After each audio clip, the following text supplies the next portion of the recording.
Hello বন্ধুরা, welcome to my channel. আজ আমি চলে এসেছি নতুন একটা ব্লগ নিয়ে। আপনারা যদি আমার চ্যানেলে নতুন হন তাহলে চ্যানেলটিকে সাবস্ক্রাইব করে আমাকে সাপোর্ট করতে থাকুন। চলুন দেখে নেওয়া যাক। আমাদের জার্নি শুরু হয়েছিল কলকাতা থেকে আমরা ফ্লাইটে শ্রীনগর আসি। এটা হলো ডে 1 ব্লগ কাশ্মীরে। ডে 1-এ আমাদের কোনো প্ল্যান ছিল না, যেহেতু আমরা কলকাতা থেকে শ্রীনগর এসেছি।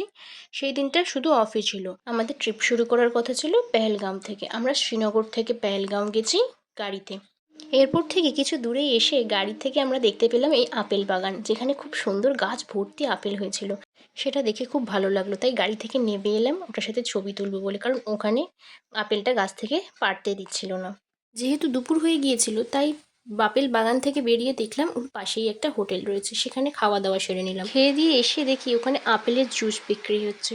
খেয়ে টেস্ট করে দেখলাম, খুব সুন্দর। আপনাদের বলবো একবার কাশ্মীরে গেলে একবার আপেলের জুসটা ট্রাই করবেন, খুব সুন্দর খেতে।